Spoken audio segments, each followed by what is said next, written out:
देख रहे हैं इंडिया टीवी, आपके साथ मैं हूं गौनिका अरोड़ा। मुंबई में इस वक्त मोदी की विरोधी पार्टियों का मंच सजा है। मोदी के खिलाफ भाषणबाजी हो रही है। मोदी पर ईडी और सीबीआई के दुरुपयोग के आरोप लगा रहे हैं, जबकि दूसरी तरफ नरेंद्र मोदी 4 जून को 400 पार का नारा बुलंद कर चुके हैं। बहुत तेज रफ्तार से नरेंद्र मोदी की गाड़ी 400 की तरफ भाग रही है, लेकिन दिल्ली में दूसरा खेल चल रहा है। यहां अरविंद केजरीवाल सबसे ज्यादा डरे हुए हैं कि कहीं नतीजे तो दूर, चुनावों से पहले ही जेल ना चले जाएं। और इसकी वजह अब शराब घोटाले के साथ साथ दिल्ली जल बोर्ड का घोटाला भी है, जिसमें केजरीवाल को सम्मन जारी हुआ है। केजरीवाल लगातार ईडी के सम्मन को दरकिनार कर रहे हैं।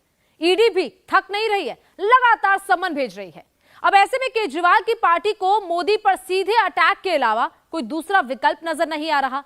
कुल मिलाकर ये लड़ाई पूरी तरह दिलचस्प हो चुकी है। अरविंद केजरीवाल का क्या होगा? क्या अरविंद केजरीवाल का जेल जाने का समय आ गया है? क्या अरविंद केजरीवाल चुनावों से पहले जेल जाएंगे या चुनावों के बाद? क्या मनीष सिसोदिया, सत्येंद्र जैन और संजय सिंह के बाद अगला नंबर अरविंद केजरीवाल का है? अरविंद केजरीवाल की पार्टी दिन रात मोदी मोदी क्यों कर रही है? नरेंद्र मोदी, प्रधानमंत्री नरेंद्र मोदी जी की, लेकिन मोदी जी जो मोदी जी का विरोध, मोदी जी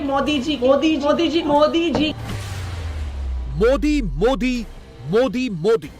केजरीवाल की पार्टी के प्रवक्ता और मंत्री इन दिनों अपने नेता का कम और मोदी का नाम ज्यादा ले रहे हैं। प्रधानमंत्री नरेंद्र मोदी जी को सिर्फ एक चीज से मतलब है कि किसी ना किसी तरीके से चुनाव से पहले अरविंद केजरीवाल को जेल में डाल दो। केजरीवाल की मुश्किलें इसलिए और ज्यादा बढ़ी हुई हैं क्योंकि अभी तक ईडी सिर्फ शराब घोटाले में पूछताछ के लिए समन भेज रही थी। अब दिल्ली जल बोर्ड के घोटाले में भी पूछताछ के लिए समन भेजा गया है। केजरीवाल के खिलाफ शराब घोटाले में नवा समन जारी हुआ है और पूछताछ के लिए 21 मार्च को बुलाया गया है, जबकि दिल्ली जल बोर्ड के मनी लॉन्ड्रिंग के केस में 18 मार्च के लिए पूछताछ के लिए बुलाया गया है। यह नया केस क्या है और इस केस में अरविंद केजरीवाल के खिलाफ क्या आरोप है? ईडी क्यों समन जारी कर रही है? इन सब की जानकारी आपको आगे देंगे, लेकिन उससे पहले ये देखिए कि अरविंद केजरीवाल की पार्टी कैसे ईडी के 2 अलग अलग घोटालों के समन पर बौखला गई है और मोदी मोदी करने लगी है। आज के दिन पे ईडी और सीबीआई मोदी जी के दोनों गुंडे बन के रह गए हैं। हमने देखा कि किस तरह से, जिस तरह हम बॉलीवुड की फिल्मों में देखते हैं कि बॉम्बे में कोई बड़ा सा डॉन है और उसके 2 गुंडे हैं, जो भी उस डॉन का विरोध करता है गुंडे जाके उसके साथ मार पिटाई कर देते हैं। यही ईडी और सीबीआई कर रही है। जो मोदी जी का विरोध करता है, ईडी और सीबीआई उसके पीछे पड़ जाती है। मोदी और केजरीवाल दोनों की पार्टी अग्रेसिव पॉलिटिक्स के लिए जानी जाती है। दोनों एक दूसरे के खिलाफ ऐसी ही राजनीति भी करते हैं। केजरीवाल अच्छी तरह से जानते हैं कि मोदी के सामने विपक्ष कमजोर है। मुख्य विपक्षी दल कांग्रेस कहीं टिक नहीं पाता है। इसीलिए केजरीवाल को लगता है कि वो मोदी के सामने अग्रेसिव पॉलिटिक्स करके कुछ राजनीतिक माइलेज ले सकते हैं। इसीलिए अरविंद केजरीवाल की पार्टी सीधे नरेंद्र मोदी को टारगेट करती है। केजरीवाल के खिलाफ समन जारी हुआ और आम आदमी पार्टी ने तानाशाह वाला पोस्टर छाप दिया। पोस्टर वॉर एक तरफ से ही नहीं चल रही, दोनों तरफ से जारी है। बीजेपी कल ही कह चुकी है कि शराब घोटाले के 3 यार, 2 जेल के अंदर, 1 बेल पर बाहर। शराब घोटाले में अरविंद केजरीवाल को नवा समन कल मिला और उसके बाद दिल्ली जल बोर्ड घोटाले में भी पूछताछ के लिए समन जारी हो गया, जिसके बाद अरविंद केजरीवाल की पार्टी फुल अटैकिंग मोड में आ गई है। सुबह 9:48 पर आम आदमी पार्टी ने ट्वीट किया कि एक महत्वपूर्ण प्रेस कॉन्फ्रेंस होने वाली है। इसके बाद ठीक 10 बजे दिल्ली सरकार की मंत्री आतिशी की प्रेस कॉन्फ्रेंस शुरू हो गई। उधर आतिशी मोदी मोदी और गुंडागर्दी कर रही थी। इधर आम आदमी पार्टी की सोशल मीडिया टीम अपने हैंडल पर आतिशी के 2-2 मिनट के बयान वायरल करवा रही थी। एक एक करके आतिशी के कई बयान डाले गए। इधर आतिशी की प्रेस कॉन्फ्रेंस खत्म हुई ठीक 3 घंटे बाद इसी का राउंड 2 शुरू हो गया। अब बारी थी आपके विधायक दिलीप पांडे की। उन्होंने भी वही स्ट्रेटजी अपनाई। कुछ शेरो शायरी के डायलॉग मारे जिन्हें आम आदमी पार्टी वायरल कराती रही। बीजेपी की दिल्ली यूनिट की तरफ से भी जवाब दिया गया, लेकिन अपने अध्यक्ष के जवाब को ही लिखा गया। पर सवाल यह है कि अरविंद केजरीवाल को बार बार समन क्यों जारी हो रहे हैं और वो पेश क्यों नहीं हो रहे। असल में अरविंद केजरीवाल शनिवार को ईडी के समन के मामले में राउज एवेन्यू कोर्ट के सामने पेश हुए। पेशी के 1 मिनट बाद कोर्ट ने उन्हें 15,000 के मुचलके पर जमानत दे दी। कोर्ट ने इस मामले में केजरीवाल को अदालत में हाजिर होने से भी छूट दी है। अब आम आदमी पार्टी का आरोप है कि जिस केस में अरविंद केजरीवाल को अदालत से जमानत मिली, उसी केस में दोबारा उन्हें ईडी ने समन कर दिया। शराब नीति घोटाला मामले में ईडी अरविंद केजरीवाल को अब तक 9 समन भेज चुकी है। आज 17 मार्च से पहले केजरीवाल को 27 फरवरी, 26 फरवरी, 22 फरवरी, 2 फरवरी, 17 जनवरी, 3 जनवरी, 21 दिसंबर और 2 नवंबर को समन भेजा गया था। हालांकि वो एक बार भी पूछताछ के लिए पेश नहीं हुए हैं, यानी ईडी भी पीछे नहीं हट रही। अरविंद केजरीवाल के 2 साथी मनीष सिसोदिया और संजय सिंह इसी केस में जेल में हैं। दिल्ली के शराब घोटाले के केस में साउथ लॉबी से केसीआर की बेटी के कविता को भी ईडी गिरफ्तार कर चुकी है। इसीलिए अरविंद केजरीवाल को डर लग रहा है कि कहीं अगला नंबर उनका तो नहीं है। प्रधानमंत्री नरेंद्र मोदी जी को सिर्फ एक चीज से मतलब है कि किसी ना किसी तरीके से चुनाव से पहले अरविंद केजरीवाल को जेल में डाल दो, अरविंद केजरीवाल को कैंपेन करने से रोक दो। सिर्फ यही प्रधानमंत्री नरेंद्र मोदी जी, उनकी भारतीय जनता पार्टी और उनकी ईडी और सीबीआई का एक इकलौता मकसद है। और यही कारण है कि कोर्ट की प्रक्रिया जैसे शुरू हुई, उसके खत्म होने का इंतजार नहीं किया। कुछ ही घंटे के अंदर अंदर उसी केस में जिस पर कोर्ट में बहस हो रही है, कल शाम को अरविंद केजरीवाल जी को एक और समन मोदी जी की ईडी ने भेज दिया। और ना सिर्फ मोदी जी ने इस एक्साइज पॉलिसी मैटर में समन भेजा, अब शायद उन्हें लग रहा है कि उनकी जो गिरफ्तारी का मकसद है ये इस केस से पूरा ना हो, तो इसलिए उन्होंने एक और फर्जी केस में कल अरविंद केजरीवाल जी को नोटिस भेज दिया। उन्होंने दिल्ली जल बोर्ड से जुड़े हुए किसी इन्वेस्टिगेशन को ज्वाइन करने को कहा है। एक ऐसा केस जो आज तक हमें पता भी नहीं चला है कि इसमें जांच क्या हो रही है। अरविंद केजरीवाल जी तो जमानत पर हैं जी। देखिए जी, उनको तो जमानत मिल चुकी है। जैसे अरविंद केजरीवाल जी कोई सेना के फाइटर हों। अरे भाई, एक क्रिमिनल को जमानत मिली है, एक लुटेरे को, एक बेईमान को, शराब घोटाला करने वाले को ईडी के समन अवेड करने के चक्कर में मजिस्ट्रेट से जमानत मिली है। क्या अवार्ड मिला है? क्या कोई भारत रत्न मिला है क्या? आतिशी जी, आप इतना शोर मचा के कह रहे हो बीजेपी वालों के मुंह बंद हो गए। कमाल होगी आप में तो। आपकी तो आंखों में कहीं लज्जा ही नहीं दिखती। एक बेईमान, एक लुटेरे को आप डिफेंड कर रही हैं। लेकिन अरविंद केजरीवाल के खिलाफ ईडी ने अब एक और नया केस खोल दिया है, और यह है दिल्ली जल बोर्ड के घोटाले का। सीबीआई ने जुलाई 2022 में दिल्ली जल बोर्ड की टेंडर प्रक्रिया में भ्रष्टाचार और रिश्वतखोरी के मामले में एफआईआर दर्ज की थी। सीबीआई की एफआईआर को आधार बनाकर ईडी ने दिल्ली जल बोर्ड की टेंडर प्रक्रिया में अनियमितताओं के 2 अलग अलग मामलों की जांच शुरू की थी। दिल्ली जल बोर्ड के 2 मामलों की ईडी जांच कर रहा है, जिसमें पूछताछ के लिए अरविंद केजरीवाल को समन जारी हुआ है। आरोप है कि दिल्ली जल बोर्ड के इंजीनियर जगदीश अरोड़ा ने एक ऐसी कंपनी को ठेके दिए जो टेक्निकल एलिजिबिलिटी क्राइटेरिया पूरा नहीं करती थी। 38 करोड़ रुपए के ठेके MSNKG इंफ्रास्ट्रक्चर नाम की इस कंपनी को दिए गए थे, और फिर जगदीश अरोड़ा ने ही रिश्वत का पैसा आगे आम आदमी पार्टी से जुड़े लोगों तक पहुंचाया। इसके अलावा एक और केस है जो दिल्ली जल बोर्ड की बिल पेमेंट से जुड़ा है। पेमेंट के लिए जगह जगह ऑटोमेटिक मशीन लगाई गई, बिल के भुगतान भी हुए, लेकिन यह पैसा दिल्ली जल बोर्ड के अकाउंट में कभी जमा नहीं हुआ।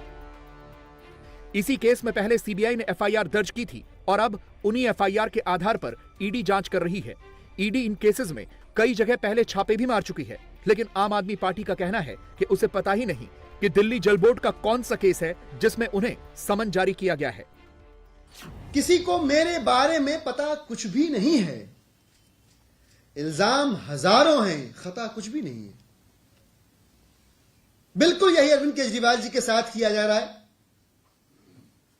जब ईडी ने देखा कि एक बेबुनियाद, बेसिर पैर का आरोप, मनगढ़ंत आरोप रचकर जब अरविंद जी को गिरफ्तार करने की कोशिश की तो सच्चे का बोलबाला हुआ, भारतीय जनता पार्टी का मुंह काला हुआ, अरविंद जी को बेल मिल गई। तो अब दोबारा कैसे फंसाया जाए? बेल आने के दिन सूरज के अस्त होने का भी इंतजार किए बगैर भाजपा ने, केंद्र सरकार ने अपने डिस्परेशन को, अपनी आतुरता को, अपनी कुंठा को एक नोटिस ईडी के जरिए भिजवाकर फिर से मैनिफेस्ट कर दिया। फिर से अपने अंदर आगामी चुनावों के परिणामों से जो भय उपजा है भाजपा के अंदर, उस भय को और स्पष्ट कर दिया। पूरी दिल्ली की जनता को पता है, आम आदमी पार्टी को भी मालूम है कि किस तरह से जल बोर्ड को लूटा गया है। और हम बार बार इस बात को कहते रहे हैं कि जल बोर्ड का घोटाला शराब घोटाले से बड़ा घोटाला है। आम आदमी पार्टी, अरविंद केजरीवाल जब सत्ता में आए थे तो बड़े बड़े कागज लहराते थे कि मैं टैंकर माफिया को खत्म कर दूंगा। उस समय जल बोर्ड लगभग 1200 करोड़ के फायदे में था। आज 80,000 करोड़ के लोन पर है। 4-4, 5-5 अधिकारियों की गिरफ्तारी हो चुकी है। इतना पैसे का दुरुपयोग हुआ है। नकली डॉक्यूमेंट्स बनाए गए हैं, टेंडर किए गए हैं, कागजों पे काम दिखा दिया गया, ठेकेदारों को पेमेंट कर दी। उस ठेकेदारों से इन नेताओं ने अपनी कमीशन ले ली, लेकिन जमीन पे काम नहीं हुआ। ऐसी हम कई प्रेस कॉन्फ्रेंस करके दिखा चुके हैं। असल में अरविंद केजरीवाल को अब यह साफ दिख रहा है कि उनकी गिरफ्तारी कभी भी हो सकती है, इसीलिए वो सीधे मोदी को अटैक कर रहे हैं। अरविंद केजरीवाल की पार्टी का यूट्यूब पेज देखकर तो ऐसा लगता है कि जैसे ये पेज सिर्फ मोदी को अटैक करने के लिए ही बनाया गया हो, और इस पेज पर पोस्ट किए गए वीडियो के टाइटल देखकर तो ऐसा लगता है कि जैसे कोई सस्ती और बिकने वाली हेडलाइन लगाकर अपने फॉलोवर बढ़ाने की कोशिश कर रहा हो। जैसे मोदी की फोटो लगाकर इलेक्टोरल बॉन्ड पर लिखा है सबसे बड़ा घोटाला। सीईए पर केजरीवाल ने जो बयानबाजी की उस पर लिखा है कि मोदी की गंदी राजनीति के प्लान का पर्दाफाश किया। किसान आंदोलन पर लिखा है कि मोदी परेशान हो गए हैं, मोदी देश के प्रधानमंत्री हैं, लेकिन आम आदमी पार्टी के यूट्यूब पेज पर कोई लिहाज बाकी नहीं है। सीधे तू तड़ाक की भाषा लिखी गई है। जैसे रो पड़ा मोदी, मोदी का मोए मोए हो गया, मोदी जेल बनाना चाहता था, मोदी शाह को केजरीवाल ने एक्सपोज कर दिया, मोदी क्यों रोने लगा, मोदी क्यों डरने लगा, मोदी के पसीने छूटे, सीएम मान की बातें सुनकर मोदी रोने लगा। ऐसे एक नहीं कई पोस्टर बनाकर वायरल कराए गए हैं, और यह सब इसलिए हो रहा है क्योंकि आम आदमी पार्टी के पास केजरीवाल के अलावा कोई दूसरा बड़ा नेता अभी बचा नहीं है। दो बड़े चेहरे मनीष सिसोदिया और संजय सिंह दोनों जेल में हैं। ऐसे में अगर अरविंद केजरीवाल भी जेल चले जाते हैं तो फिर उनके पास कौन बचेगा? क्या सौरभ भारद्वाज, आतिशी या पंजाब के सीएम भगवंत मान लोकसभा के चुनावों में पार्टी के लिए वो कैंपेनिंग कर पाएंगे जो केजरीवाल करते हैं? अरविंद केजरीवाल को भी पता है कि लोकसभा चुनाव में मोदी को तीसरी बार जीतने से रोकना मुश्किल है, लेकिन फिर भी वो लोकसभा में अपनी पार्टी के सांसदों की संख्या बढ़ाने के लिए चुनाव लड़ रहे हैं। इसीलिए उन्होंने गठबंधन भी अपनी इच्छा अनुसार किए हैं। दिल्ली में बीजेपी के सामने आप कमजोर है, इसीलिए कांग्रेस से गठबंधन कर लिया। दिल्ली में आप 4 सीटों पर लड़ रही है। इसी तरह गुजरात में कांग्रेस से भरूच समेत 2 सीटें लेने में कामयाब रहे। हरियाणा में केजरीवाल ने कांग्रेस से 1 सीट कुरुक्षेत्र की ले ली, लेकिन पंजाब की सारी 13 सीटों पर केजरीवाल अकेले लड़ रहे हैं। केजरीवाल को पता है कि पंजाब में उनकी पार्टी मजबूत है, तो उन्होंने वहां कोई गठबंधन नहीं किया। अब अगर वोटिंग से पहले ही अरविंद केजरीवाल जेल चले जाएंगे तो फिर उनकी पार्टी के लिए कैंपेनिंग कौन करेगा? इसीलिए केजरीवाल की पार्टी मोदी पर अटैकिंग है। पूरी कोशिश यह है कि चुनावों तक केजरीवाल की गिरफ्तारी रोकी जाए। आज ये बिल्कुल साफ हो गया है कि ED, CBI, income tax department Modi ji के गुंडे हैं। वो सिर्फ मोदी जी के विरोधियों को खत्म करने के लिए इस्तेमाल किए जा रहे हैं। और अब मोदी जी चुनाव से पहले अरविंद केजरीवाल को अपनी इस ईडी के माध्यम से, अपने इस गुंडे के माध्यम से अरविंद केजरीवाल को गिरफ्तार करना चाहिए। कि माननीय मंत्री आतिशी जी एक संवैधानिक पोस्ट पर बैठी हैं, भाषा का संयम उनको रखना चाहिए। वो भूल रही हैं कि जिस प्रकार की अभद्र भाषा का प्रयोग उन्होंने यशस्वी प्रधानमंत्री श्री नरेंद्र मोदी जी के लिए करा और इस देश की जांच एजेंसियों के लिए करा, वो ये भूल रही हैं कि वो किस पोस्ट पर बैठी हैं और भाषा का संयम उन्हें रखना चाहिए।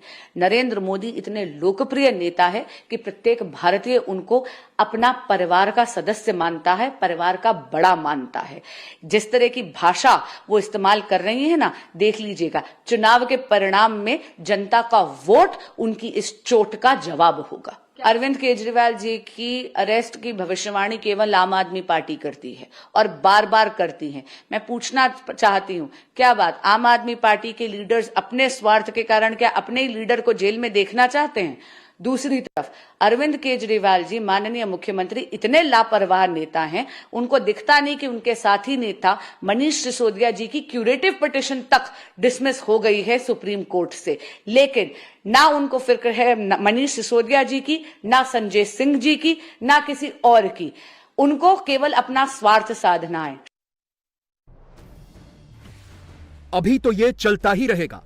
ईडी के शिकंजे में केजरीवाल अकेले नहीं फंसे हैं, तमाम विपक्षी पार्टियों के नेता हैं। भ्रष्टाचार के खिलाफ लड़ाई चलती रहेगी। बीजेपी कहती है कि भ्रष्टाचार स्वीकार नहीं है, विपक्ष कहता है कि मोदी का बदला है, जबकि मोदी तो संसद में कह चुके हैं कि देश को लूटने नहीं देंगे। भ्रष्टाचार पर एजेंसियां एक्शन ले रही है, उसको लेकर भी इतना गुस्सा, क्या क्या शब्दों का प्रयोग किया जा रहा है। जांच करना ये एजेंसियों का काम है। एजेंसियां स्वतंत्र होती हैं और संविधान ने उनको स्वतंत्र रखा हुआ है। और जज करने का काम न्यायाधीश का है। जज करने का काम न्यायाधीश का है और वो अपना काम कर रहे हैं। और अध्यक्ष जी, मैं इस पवित्र सदन में फिर से दोहराना चाहूंगा, जिसको जितना जुल्म मुझ पर करना है कर ले, मेरी भ्रष्टाचार के खिलाफ लड़ाई चलती रहेगी।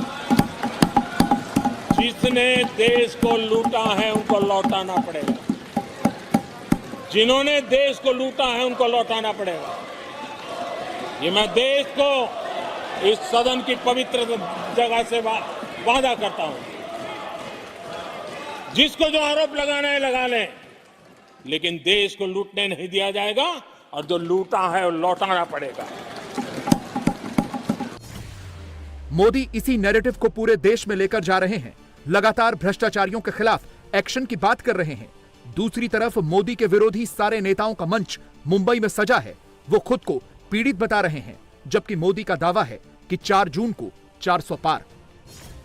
कल ही देश में लोकसभा चुनाव का बिगुल बजा है और आज मैं आप सबके बीच आंध्र प्रदेश में हूं। यहां मुझे कोटप कोंडा से ब्रह्मा, विष्णु और महेश तीनों का आशीर्वाद मिल रहा है। त्रिदेवों के इस आशीर्वाद से हमारी सरकार के तीसरे कार्यकाल में देश और भी बड़े निर्णय लेगा। आप सब देखिए, ये संयोग देखिए, इस बार चुनावों के परिणाम 4 जून को आने वाले हैं।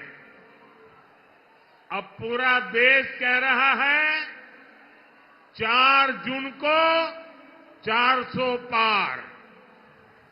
क्या मोदी विरोधी मिलकर लोकसभा में 200 सीटें पा रहे हैं या उनका नंबर 100 के भी नीचे से मट रहा है? इंडी गठबंधन कितना कामयाब होगा, ये यूपी के रिजल्ट से पता चलेगा। 7 साल बाद अखिलेश यादव और राहुल गांधी एक बार फिर से साथ हैं। इन दोनों की जोड़ी क्या बीजेपी को रोक पाएगी?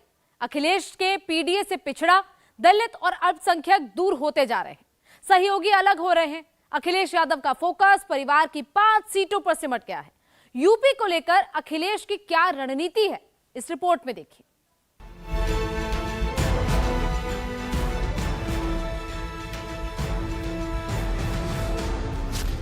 क्या अखिलेश यादव इंडी गठबंधन की सबसे कमजोर कड़ी है? क्या यूपी की 80 सीटों का नतीजा अखिलेश यादव को पता चल गया?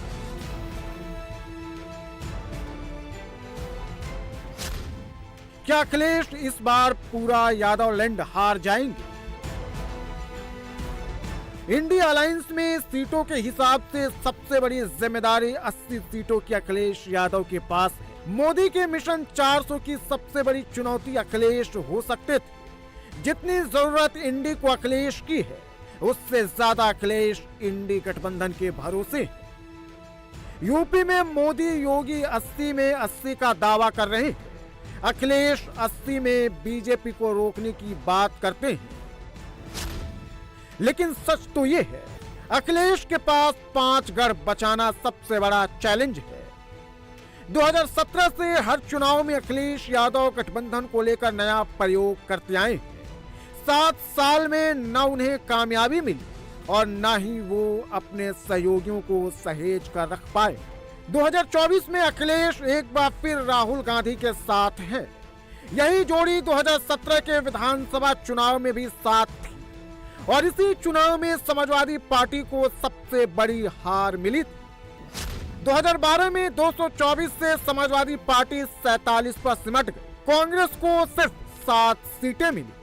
2024 के लोकसभा चुनाव में भी कुछ ऐसा ही हो सकता है। इंडिया टीवी सीएनएक्स के सर्वे में अखिलेश यादव और राहुल गांधी की जोड़ी को सिर्फ 2 सीटें मिल रही। दूसरे सर्वे में भी गठबंधन का स्कोर 3 से ऊपर नहीं बढ़ रहा, मगर समाजवादी पार्टी के सपने इससे बहुत ज्यादा है। जबरदस्त एंटी इनकम्बेंसी उत्तर प्रदेश में है दोनों सरकारों के खिलाफ, चाहे वो दिल्ली की हो चाहे उत्तर प्रदेश की हो, और इसलिए जो गठबंधन है उसकी स्थिति बहुत अच्छी रहेगी और बीजेपी की कम से कम 40 सीटें उत्तर प्रदेश में हम कम कर देंगे। तारीखों का ऐलान हो चुका है, प्रचार जोरदार शुरू हो चुका है। समाजवादी पार्टी की चौथी लिस्ट भी आ गई है, लेकिन अखिलेश का नाम कहीं नहीं आया। अखिलेश कन्नौज से लड़ेंगे या नहीं, इस पर अभी तक फैसला नहीं हुआ। राहुल गांधी अमेठी से लड़ेंगे या नहीं, किसी को नहीं पता। जब गठबंधन के टॉप लीडर्स कंफ्यूज हैं, तो इसका इंपैक्ट ग्राउंड लेवल तक आता है। 2024 में यादव परिवार के 4 सदस्य चुनाव में उतरे। मैनपुरी से डिंपल यादव, बदायूं से शिवपाल यादव, फिरोजाबाद से अक्षय यादव और आजमगढ़ से धर्मेंद्र यादव चुनाव लड़ रहे हैं।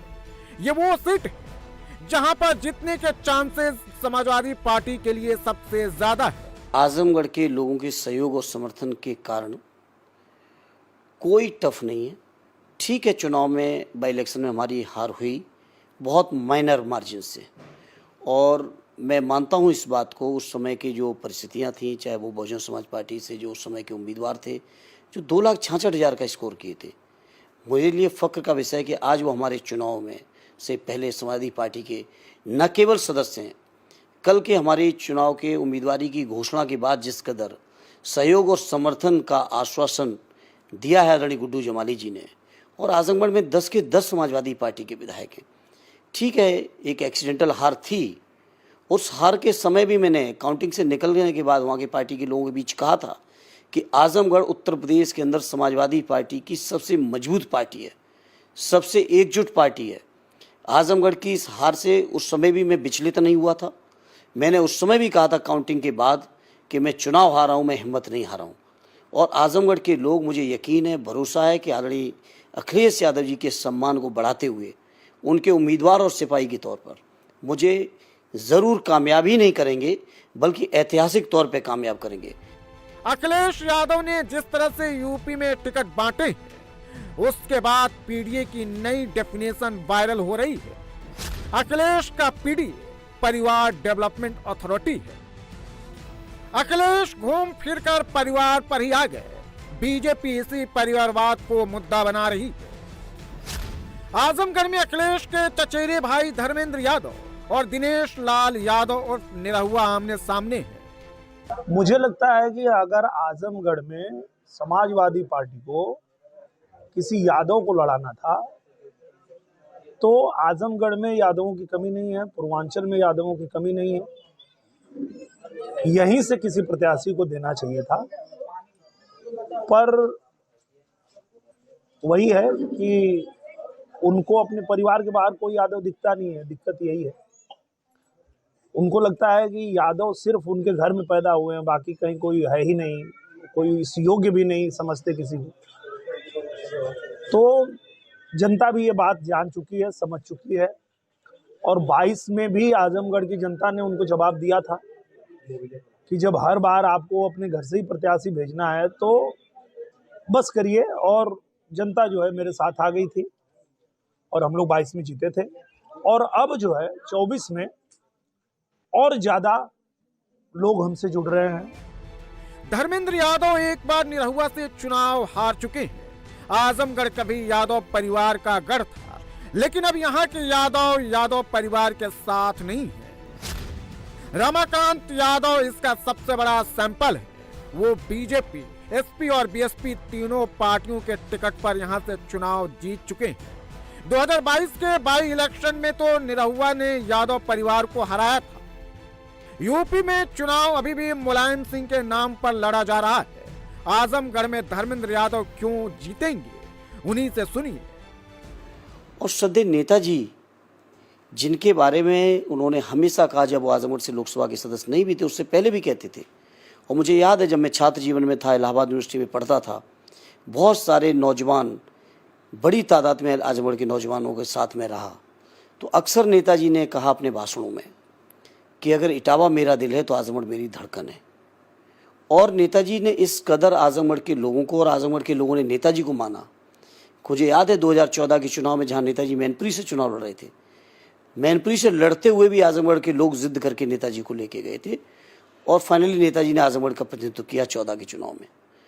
19 के चुनाव में जब नेताजी वापस मैनपुरी पहुंचे तो आदरणीय राष्ट्रीय अध्यक्ष जी ने उस क्षेत्र का प्रतिनिधित्व किया। ऐसे क्षेत्र के लोगों के बीच जाके उनकी सेवा करने का मौका मिले, पार्टी से चुनाव लड़ने का मौका मिले, मैं समझता हूँ मेरे लिए ही नहीं बल्कि किसी भी समाजवादी नेता के लिए, कार्यकर्ता के लिए बहुत गौरव का विषय है। अखिलेश ने धर्मेंद्र यादव के नाम पर मुहर लगा दी, लेकिन ऐलान से पहले भी आजमगढ़ प्रचार के लिए नहीं गए।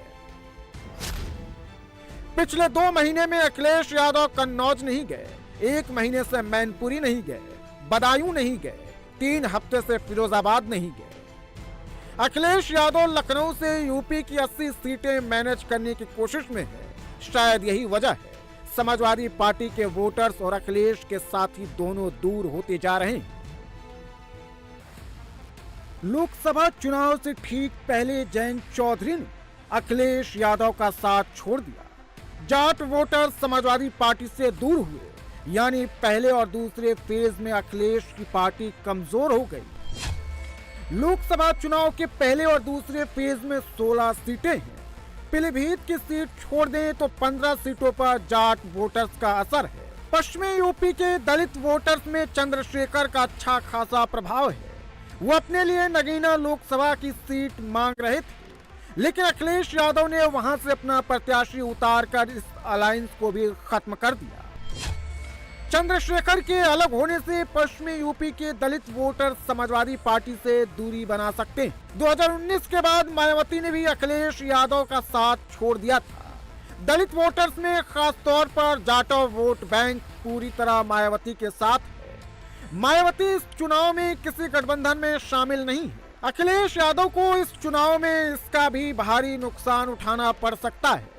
वहीं यूपी विधानसभा चुनाव के बाद ओम प्रकाश राजभर अखिलेश यादव से अलग हो गए। इसका नुकसान अखिलेश यादव को सीधे छठे और सातवें फेज के चुनाव में उठाना पड़ सकता है। छठे और सातवें फेज में लोकसभा की 27 सीटें दांव पर लगी। ओम प्रकाश राजभर अब बीजेपी के साथ हैं। पूर्वांचल के 18 लोकसभा सीटों पर राजभर वोटर्स की मजबूत पकड़ है। घोसी से लेकर वाराणसी तक की सीटों पर राजभर अखिलेश यादव को झटका देंगे। ओम प्रकाश राजभर का दावा है कि अखिलेश जिन मुस्लिम वोट बैंक के सहारे लोकसभा चुनाव जीतने की तैयारी कर रहे हैं, उसमें से 20% मतदाता एनडीए के साथ जाएंगे। जितनी स्कीमें हैं, किसी स्कीम पर बता दीजिए कोई रोक किसी जाति धर्म के लिए हो। सारी योजनाएं जो केंद्र और प्रदेश की बन रही हैं सबके लिए हैं। तो उस योजनाओं का लाभ सबसे ज्यादा अल्पसंख्यक समाज को मिल रहा है। इस नाते अल्पसंख्यक भी ये मान लिया कि हमको नफरत का बीज खाली लोग समझाते हैं, बोते हैं और हमको कुछ मिलता नहीं है। अब वो भी धीरे धीरे मन बना लिया है। वो बाईपास से देखिएगा ना, इस बार कम से कम बता रहा हूं 15 से 20% मुसलमान भाजपा को वोट देने जा रहा है। कुर्मी वोटर भी इसी चुनाव में अखिलेश से दूरी बना सकते हैं। बीजेपी ने अनुप्रिया पटेल से गठबंधन कर कुर्मी वोटर्स को पहले ही साध लिया है। अब पल्लवी पटेल की नाराजगी से कुर्मी वोटर्स के पास क्लियर मैसेज पहुंच गया है। इसके अलावा स्वामी प्रसाद मौर्य भी समाजवादी पार्टी छोड़ते समय अखिलेश पर पिछड़े और दलितों और अल्पसंख्यकों की अनदेखी का आरोप लगा चुके हैं।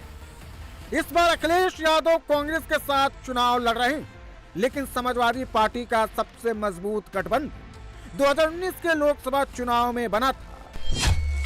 इस अलायंस में मायावती की बीएसपी थी, राष्ट्रीय लोकदल थी, छोटी पार्टियों में महान दल का भी समर्थन था। लेकिन जब रिजल्ट आया तो बीएसपी को 10 सीटें मिली तो समाजवादी पार्टी 5 सीटों पर ही जीत हासिल कर पाई। इस अलायंस के साथ यादव परिवार के 6 सदस्य 2019 लोकसभा चुनाव में उतरे थे, लेकिन मुलायम सिंह यादव और अखिलेश यादव ही चुनाव जीत पाए। बाकी 4 को हार झेलनी पड़ी। चुनाव का रिजल्ट आने के बाद गठबंधन बिखर गया और बीएसपी की राह एसपी से अलग हो गई। इसके बाद 2022 के विधानसभा चुनाव में अखिलेश यादव ने बीजेपी को रोकने के लिए छोटे छोटे दलों का अलायंस बनाया। इस गठबंधन में समाजवादी पार्टी के साथ आरएलडी, एसबी-एसपी, महान दल, अपना दल, कामेरावादी और शिवपाल यादव की प्रसपा थी। इस चुनाव में भी गठबंधन हारा, लेकिन एसपी की सीटें 125 तक पहुंच गई। चुनाव के बाद सबसे पहले ओम प्रकाश राजभर की पार्टी सुहलदेव भारतीय समाज ने साथ छोड़ा। बाद में जयंत चौधरी और चंद्रशेखर ने भी साथ छोड़ दिया। दरअसल पीडीए से पिछड़ा गायब है, दलित गायब है, अगड़ा गायब है, अल्पसंख्यक हैं तो पूरे यूपी में नहीं, बल्कि उनका समर्थन कुछ हिस्सों में अखिलेश के साथ है। यादव भी मैनपुरी जैसी सीटों पर ही साथ है, जहां जीत के चांस ज्यादा है। उधर बीजेपी ने 2024 चुनाव के लिए यूपी में 80 का टारगेट रखा है, यानी हर सीट पर जीत। इसे पाने के लिए पार्टी ने अपने 2 पुराने दोस्तों से हाथ मिलाया है, ओम प्रकाश राजभर की सुभाषपा और जयंत चौधरी की आरएलडी, जबकि पुराने सहयोगी अपना दल एस और निषाद पार्टी भी गठबंधन में है। 2019 के वोट शेयर पर नजर डालें तो एनडीए के इस बार के सहयोगियों का उस वक्त कुल वोट प्रतिशत 52.9% रहा है। वहीं अगर 2022 में हुए विधानसभा चुनाव पर नजर डालें तो एनडीए गठबंधन की इन 4 पार्टियों का वोट प्रतिशत 47.2 रहा। 2019 लोकसभा चुनाव के हिसाब से देखें तो 18.5% का अंतर है। केंद्र में बीजेपी को रोकने के लिए कांग्रेस और एसपी अलायंस को यह अंतर खत्म करना होगा, लेकिन ये कैसे होगा, क्योंकि बीजेपी ने लोकसभा चुनाव के लिए अपना होमवर्क पूरा कर लिया है। योगी पिछले 30 दिनों से 50 से अधिक रैलियां कर चुके हैं। खुद मोदी पीएम बनने के बाद 45 बार वाराणसी का दौरा किए हैं। इसके उलट अखिलेश यादव ने अभी तक कहीं प्रचार नहीं किया है। उनका सारा चुनावी अभियान सोशल मीडिया के भरोसे चल रहा है। अखिलेश यादव जनता के बीच नहीं दिखते, जबकि योगी यूपी के एक एक जिलों का दौरा कर रहे हैं। आप अगर उत्तर प्रदेश की बात करें, 6 महीने में कांग्रेस और सपा बसपा को लीजिए, लड़ाई में ही लोग घूमते हैं। एक भी कहीं रैली इन लोगों की हुई? हम अकेले, अगर एनडीए के घटक दल अकेले हम बात करें तो महीने में हम 28 कर देते हैं, 27 नहीं होने देते हैं, 29 कर लेते हैं अकेले। और भारतीय जनता पार्टी, वो कोई दिन ऐसा नहीं है कि जिस दिन उनके कार्यक्रम न होते हों। हम तो साथ हैं, देख रहे हैं। सभी मंत्री, विधायक, संगठन, संघ सब लोग लगे हैं अपने काम में। और यहाँ सिर्फ एक्स पर लिखना और कभी कभी मन करता तो प्रेस कर देना, और इसके अलावा एक कार्यक्रम 6 महीने में बता दीजिए कि सपा ने किया हो।